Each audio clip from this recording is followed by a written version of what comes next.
Hello, everyone, and welcome back to Irfan's Crystal Ball. Today, I have a very special episode as I'm joined by a very special guest. Can I have everyone welcome Hall of Fame receiver and Buffalo Bills legend, Andre Reed? What's up, man? How you doing? Good, how are you? It's Thank you, Andre, for doing of this with course, me. man. Of course. Anything you need, man. I'm here for you, man. We can get into it and answer some questions whenever whatever else you want to talk about. So, what I want to first start with kind of how did you get into football and what was football for you? Football was life, man. At this point in my life right now, I played, let's see, 31 years of football, 37, almost 30. Let's see. Let me get it right here. Probably I started playing when I was 7 years old and I stopped when I was almost 38. So I played 30, 31 years of football every year. Obviously, played 17 years in the NFL and got really lucky there. But uh, it kind of shaped me as a person. Sports has a way of shaping people. Shaping their drive, shaping the way they think, shaping everything about them. Sports is a great teaching method, and it taught me a lot about life. At this point in my life, I do a lot of things off the field, and since I've been retired almost 25 years now, I got two kids that live in New York, so they're always bugging me for things. So they're 32 and 30 years old, so I live in New York City. So it prepared me for what I'm doing now, and I can't thank football enough, and just being involved in sports and being involved in that kind of activity, and a team sport helped me as a person. And you mentioned kind of a little bit of being in a team sport. You started, I'm assuming, kind of with the Pop Warner route and going through that. What was that experience like for you through Pop Warner? Yeah, it was. You got to. Everybody's got to start somewhere. Even the greatest, Michael Jordan, Tiger, they got to start somewhere. And all the great players in their sports have started somewhere and had mentors and had somebody that said something to them that really stuck with them. And Pop Warner was my thing. And I grew up in Allentown, Pennsylvania. I don't think too many people know where that is. It's about an hour and a half outside of Philly. I was just a normal kid doing normal things. And what did I want to be when I grew up? I had no idea.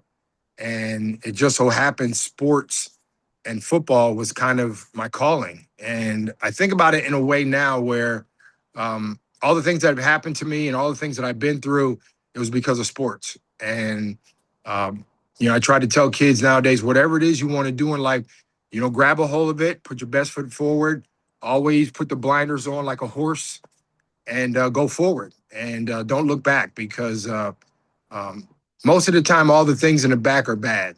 And my dad always told me that's why people mostly come in the front door, because that's where all the stuff is. All the good stuff is in the front.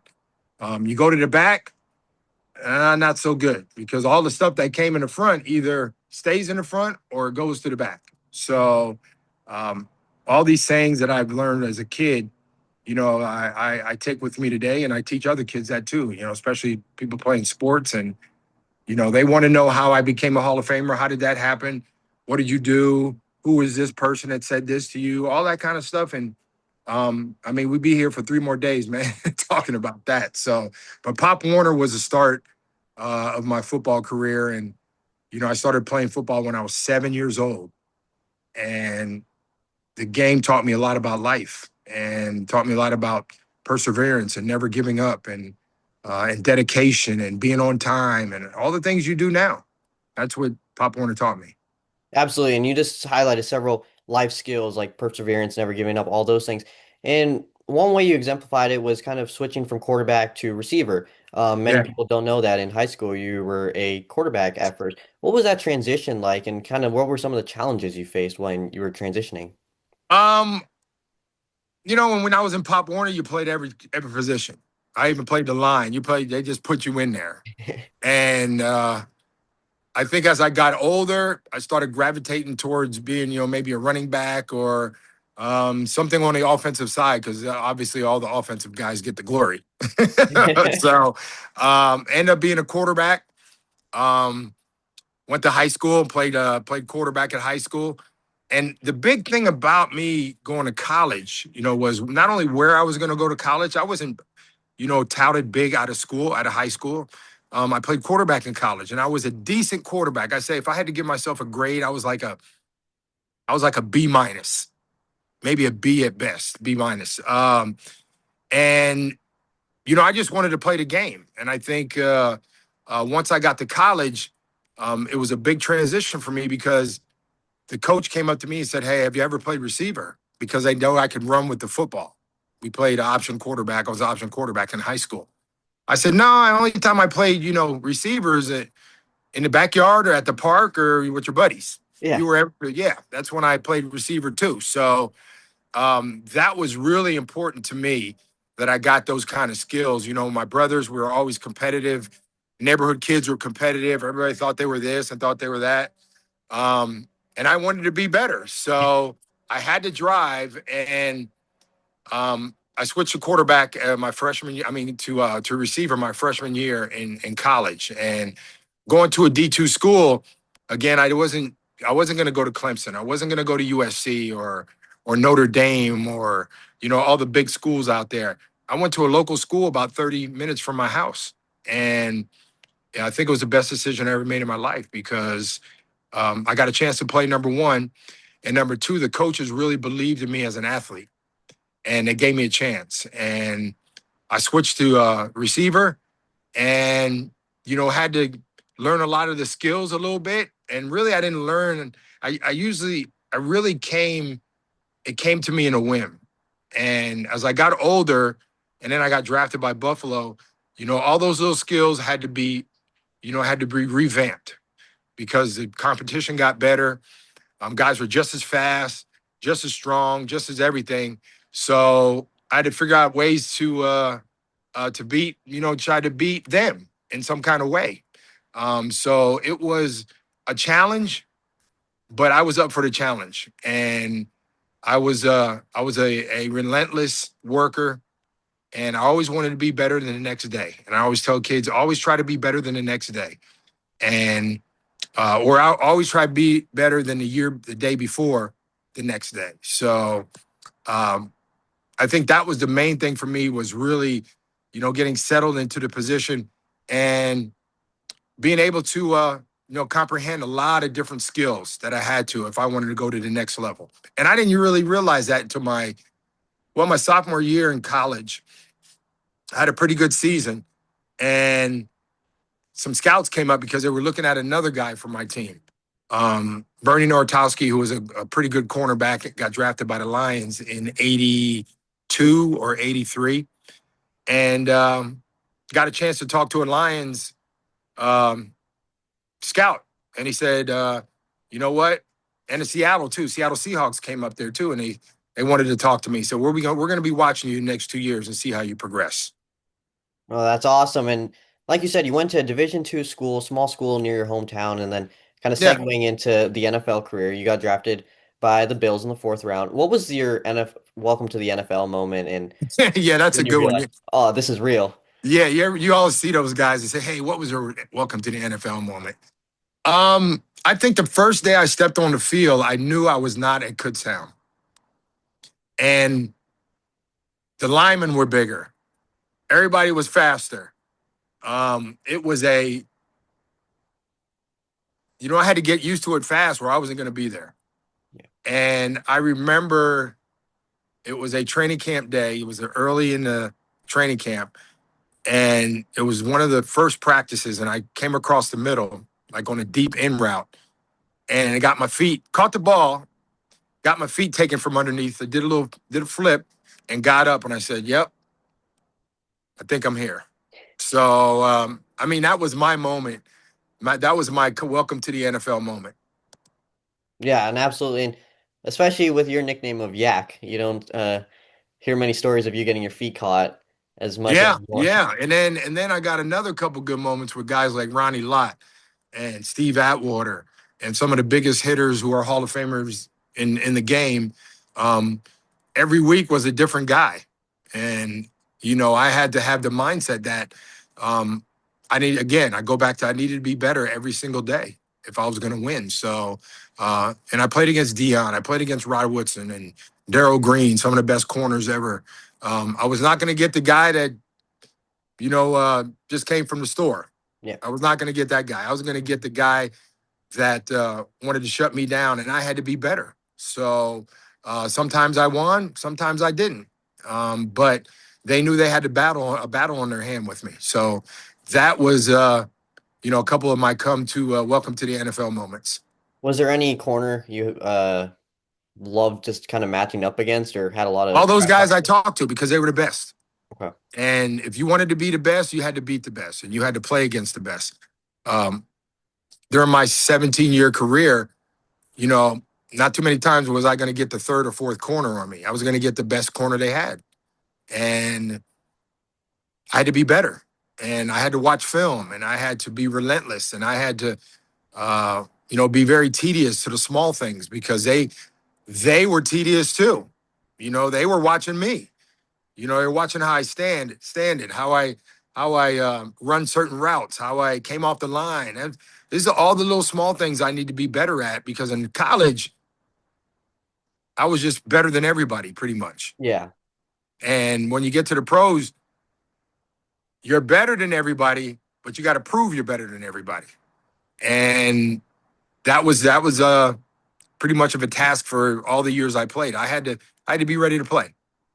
No, absolutely. And one thing I want to kind of also talk about with you is in order to do that, you were playing with Jim Kelly, Thurman Thomas, and head coach Marv Levy for so many years. How did Mm. that continuity of having those three kind of big offensive pieces surrounding you help Yeah, you not only improve your game, but help you feel more comfortable in the system as well? I think you hit the nail on the head there. I was very comfortable. Um, the one thing that I realized as a good player in the league that you have to realize is your expectations. Every time I was out in the field, my quarterback Jim expected me to catch the ball. He expected me to be there. And a lot of times I was, sometimes I wasn't. Sometimes I didn't make the catch. But as long as he knew that I was in it 100%, we'll make it work. And at one point, we were second all time I think, in a duo as far as touchdown receptions between a quarterback and a receiver. So obviously, I knew Jim. Jim knew me. I'm not in the Hall of Fame without Jim Kelly, and obviously, um, the good graces of the man upstairs have given me the great talent that I had. But there's a lot of kids, there's a lot of people that get the talent, but they don't work that talent. They don't. They take it for granted, and I think I never really took too many things for granted. Absolutely. And one kind of scenario I really want to talk about with you was this was actually a game. Frank Wright was the quarterback. Jim Kelly Yeah. got hurt the year before or the week before against the Oilers. Was that 1993 wild card game against the Mhm. Houston Oilers? You guys were down 35-3 in the third quarter. What was kind of going through your head, and how did your mentality and just kind of the relief you felt change throughout the game as you guys clawed back and were able to win in overtime? Yeah, that was a game for the ages. I think. I mean, when you talk about comebacks in the NFL, I mean, our game always comes to mind. I think the game a couple years ago with the Vikings comes to mind. They did it in the regular season, but we did it in the playoffs. Yeah. So, and mind you, we played them the week before and got beat pretty good down in Houston in the Astrodome. I think we got beat 28-3. So it just so happens that Cincinnati or somebody won or something, and we had to play them again the next week. So we had a chance to right the ship in our home stadium against the same team. And it didn't start off too well. I mean, if they watch that game, it didn't start off too well. We're down. I think in the first half, Oilers scored 4 touchdowns on us in the first half. So it was 35-3 going into the third quarter.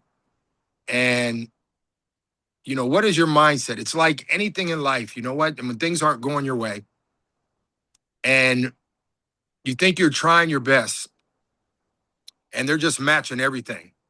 Everything you do, they're matching it. Every little mistake you make, they're capitalizing on it. Everything you do, we're at home. We got the crowd on our side. All this stuff is not working, and we're trying to figure out, what do we need to do? And obviously, Marv and our coaching staff, we just started taking some chances. We did an onside kick. Um, we just tried to get some momentum. Life is a momentum.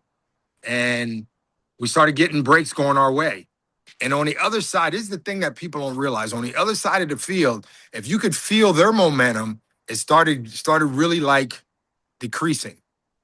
You can feel like they thought they had the game in a bag. And that's right where we needed them. We needed them right there to feel that way. And then we just, we had our foot on the pedal, we had the gas on, and then we just put the pedal down to the floor, and the rest is history. And I mean, you were pretty unguardable that game, having three touchdowns as well. And then, Yeah, three touchdowns in a minute, and I think 15 seconds, something like that, because we had to fumble, we had an interception, we did an onside kick, and we did something else that we got the ball back, and three straight drives, three touchdowns, and I was like, yep. Yep, they thought they had the game in a bag, and that's life. When you thought when you think you have something, and you kind of let off the gas a little bit, they're waiting for you to let off the gas, absolutely. and that's when you turn the gas on, and they couldn't match, and they lost. They got the ball back, and they uh, had a field goal, and they were up 38-30, 35-30, 38-35. And then I think it was the onside kick. That's when we got the ball. And we scored and ended up winning 41-35. Yeah, it was an incredible game. I wish I could have seen that live. Unfortunately, I was not here yet. Well, they didn't have social media back then. Yeah, that's true too. They didn't have the social media and different streams that they have now to watch the game. That game was blacked out. Really? That it was blacked out, man. Like you never even heard of that. Like now, there's no way a game could be blacked out unless you're standing on the moon and you're trying to watch the game. Then you're blacked out. But there was no way now that they can black out a game with all these different ways you can stream games. Back then, yeah. So everybody that didn't have whatever for their TV or something, they were out of luck. The only people that got and then here's the kicker. When we were down 35-3, a lot of people started leaving the stadium. Our own fans. Yeah. Our own fans. And I was at the home opener last year against the Ravens. And it kind of was like a similar game. And we were losing the home opener there. And the Ravens took their foot off the gas. And then number 17 got it right. Yeah. And it kind of reminded me of the playoff game a little bit. You never take your foot off the pedal, man, because the other team's got a gas too.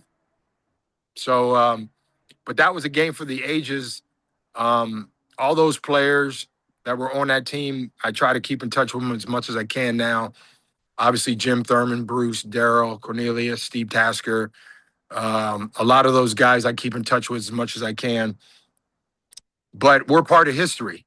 And although we didn't win, a Super Bowl, we went 4 times, which will never happen again. And there's 7 Hall of Famers from that team, including a coach, an owner, and a GM. So if it's really about winning, which it is, and if it's about the games that you win or lose, none of us should be in the Hall of Fame. Absolutely. That makes some Yeah. sense. It's more than just winning. It's from the top all the way to the bottom and You how know those things what? work together. Yeah, I mean, what kind of impact did all those guys make? And I forgot James Lofton. What happened? What kind of impact did those guys make on the game of football? When you're inducted to the Hall, they just don't look at your stats and say, "Well, he did this and he did that, and the team did this and did that." When you're in there and you're amongst the greatest that ever played a game, the Jim Browns and the Gale Sayers, and I got a chance to meet those guys years ago. You're in there because you made an impact on the game. The game, the whole game, not just one game, the whole game. Obviously, there's games that kind of define your career. I think the playoff game against the Oilers kind of defined what I was about in a way. But what kind of impact did you have on the game? And I get a chance to go to Canton every year and see all the new guys coming in as Hall of Fame members. And this year's no, there's no doubt this year is another great class. There's no such a thing as a bad class. I mean, Drew Brees, uh, local San Diego guy, played here with the Chargers. New Orleans, uh, you got Larry Fitzgerald, who I saw over the years, was a ball boy for the Minnesota Vikings back when he was little. And if you go back and see some film on uh, some YouTube or something on Larry Fitzgerald, you should put in ball boy for the Minnesota Vikings, Okay. I'll look it up and as soon as and, we're and done. you'll see Larry Fitzgerald, and now he is going in as one of the greatest ever. Also, so Luke Kuechly was kind of under the radar, but was just an everyday guy that made plays. And then you have let's see, who are the other guys coming in? It's Larry, Drew, Luke. Um, it kind of met my mind right now, but there's five guys. Oh, Adam Vinatieri, Yep. maybe one of the greatest Kickers of kickers all. of all time, especially clutch kickers. He's Yep. won what, one or two Super Bowls for the Patriots over the years. And then a guy that I thought was way overdue, and he finally got the call this year, and that's Roger Craig. I mean, he was the first thousand rusher and receiver to ever play the game. And there's no Marshall Falk. Um, there's no guys like that in the league without a guy like Roger Craig. So I'm happy for him. Yeah, absolutely. And I mean, you know what it takes to be there. You've changed the game, like you said, especially when I think of the 1990 Bills, I just think of the K-gun offense, first thing that comes to my head. That's kind of the foundation for the modern offense. I mean, now there's all the West Yeah. Coast teams and all this, but there's Mhm. nothing, no schemes now without the K-gun offense. Yeah, there's parts of the K gun and everything. And every time you see the hurry up, I think people don't realize that the Bengals really started that with Boomer and Icky Woods, and you had Eddie Brown and all those guys. And James Brooks. We played them in the 1988 in the championship game in Cincinnati, and they called it back then. They called it a muddle huddle, and that's we got that from them. And the funny thing about when we started doing that, our offensive coordinator Ted Montrobroda said, "Why don't we just start the game doing this and just waiting for 2 minutes? Yeah, Why don't we just start the game?" And we started running teams out of the stadium. They couldn't keep up. So and plus you got to have the right guys at the right place. We had a tight end that could run, could stretch the field. Obviously, me and James Lofton. You had a running back who was an MVP. Jim Kelly, a quarterback, as tough as nails and really, you know, didn't have all the intangibles, but just was smart. Um, he had a good offensive line, and we had a pretty bend but don't break kind of defense. So we had all the ingredients for a pretty good salad. absolutely. And it all has to come Yeah. together. One thing I want to talk about is kind of the physicality. You mentioned earlier, a few minutes ago, about how you used to get hit every week. Ronnie Lott, Deion Sanders, Rob Woodson. How do you think the physicality's changed? Is the game quote unquote softer nowadays, or Yeah, you still yeah. think? I talked to a lot of guys, man. Of course it is. Training camp soft. Everything's soft about it. This is just, I don't even know how to put it. Training camps back when I came in, the training camps were 6 weeks my rookie year. And you were in pads most of the time. You didn't, it was, and you were hitting. And they don't do that anymore. I think I might have could have squeezed another 3 or 4 years in if they would have had training camps that way. But I grew up in an era that was totally different, and the guys before me, their eras were different too. So, uh, yeah, you can't really do a lot of things, and there's rule changes every year. There'll be 2 or 3 new rule changes this year. Yep. Um, the kickoff rule, I think that's probably that takes guys like Devin Hester, who got in the Hall of Fame a couple years ago as a kick returner. You will never see a kick returner ever in the Hall of Fame again. unless they change that rule. The only guy that I think should be in the Hall of Fame was my teammate. I think he changed the game because of the way he played the game, and his position was Steve Tasker. He should be in the Hall. He's Yeah, way overdue. So hopefully he's on the senior list now, and hopefully this year, this coming year, he finally gets his due and joins all of us, his teammates, in the Hall of Fame. absolutely. And like you said, the rules keep changing, and you can't compare present to the past as well. Yeah. One other thing I want to talk about, since you're a Bills legend, you lead the Bills in almost every category offensively in reception yards, reception touchdowns, receiving yards. With the new stadium, Yeah, I how can't wait for that, man. how do you feel? What are you most excited about with the new stadium? I know you haven't seen a game I there yet because it hasn't Yeah. opened yet. I haven't gotten if I was a little closer, I would have probably, and I've been up there a few times, but I want to, get I don't know if I'll be able to get one, just a, kind of a walkthrough of the stadium before the year starts. Yeah, Um, but a lot of the guys have gotten a little walkthrough of the stadium. Jim and Thurman and a couple of the other guys, they live there. So, obviously that's easy for them. But um, I think Rich Stadium was a great stadium. I was at the last game last year.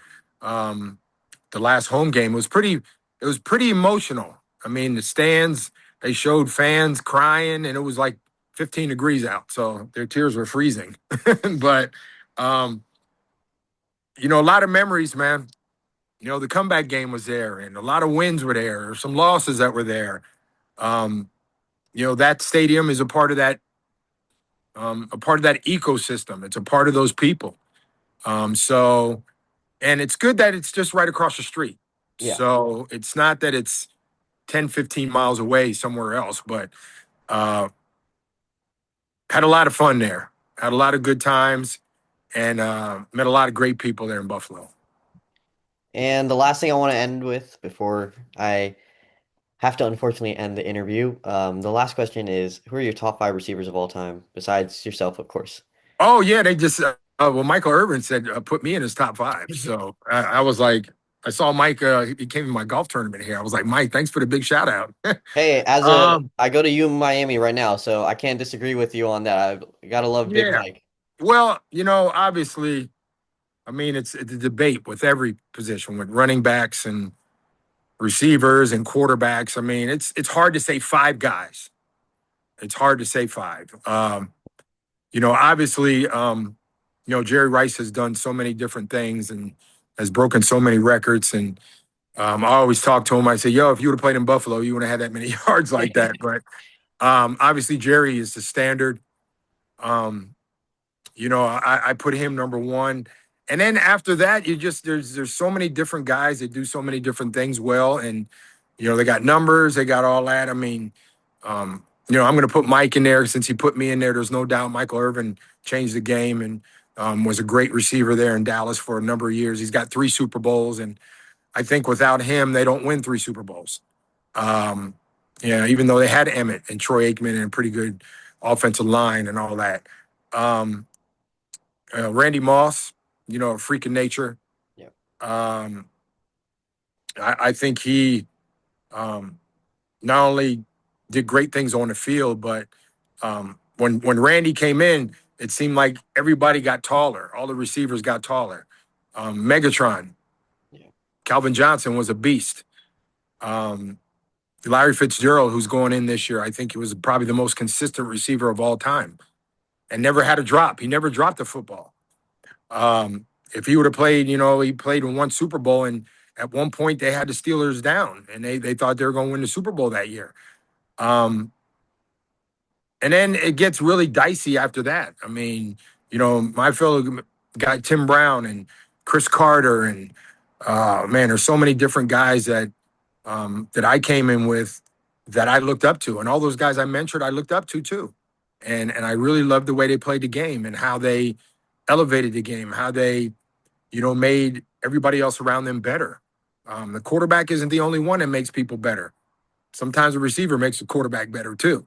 So, and that's just to name a few. I mean, you look at all the guys now, and Jamar Chase and Puka Nacua and all these guys and Justin Jefferson. And I mean, we can go on and on and on with all the receivers now. And they're all just kind of molds of us, of me and all the guys I mentioned. So um, you're only as good as the guy throwing to you.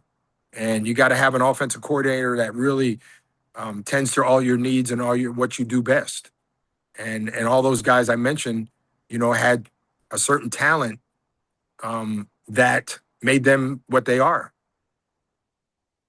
Absolutely. Yeah, I like the way you said it. It's kind of setting the example almost for the next generation and setting the mold and Yeah. how these receivers exemplified and changed the Yep. game. That's what they did. Yep. Yep. Andre, I really appreciate your time. Last thing I want to do is kind of talk about just your foundation. Yeah. I love the Andre Reed Foundation. Is there anywhere people can help support your Yeah. foundation? They can go online to Andre Reed Foundation.org. And we do a lot of stuff. I got my own golf tournament here, and we steadily do things during the year. Teresa's really adamant about doing things with other people's foundations and giving back to other guys and their foundations. Um, you're what you do on the field. I mean, we can look at that. I mean, we can see how many yards you have. We can see all this. I think what you do off the field, a lot of guys are kind of very vague about that. They don't need all the fanfare like they do to a certain point when they played the game. Um, they're all under the radar, and I think uh, all their causes and all their purposes it's a reflection of who they are. Not only the football player who they are, but the person they are, and the people they become. So. Um, a lot of these guys have great foundations, do great things in the community, and my foundation is no different. Absolutely. And Andre, I really look forward to helping you guys with the Read for Read Foundation. I've loved the Yeah, cause, been able to help a few times at the various and the one in Miami that you guys were there, yeah, and then at the yes, golf tournament. And I look forward to continuing to be able to help with those as well. of course, man, of course. Thanks for the interview, man. I love talking. Um, I think the average person wants to know how you became who you are and what were the steps that you took that made you who you are. And sports is different than just a guy that's a CEO at a company, but it's all similar. It's different, but it's similar because all the little things that you need to have. Um, you got to have that in business. You got to have that in sports. You got to have all that, and it doesn't work without it. So, and then you got to have the right people around you that push you when things don't go well, and you're looking for something. Those are the people that keep you going.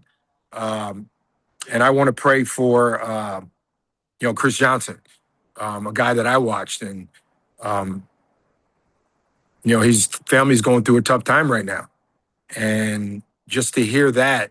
Um, is not only saddening, but here's a guy in the prime of his life right now at 40 years old that um, he's got a battle ahead of him, and um, hopefully we find a cure um, for ALS because there's a lot of people that have gone through that in their lives in families. So I'm praying for his family, his kids, and just everybody out there. Just say a few prayers for Chris Johnson.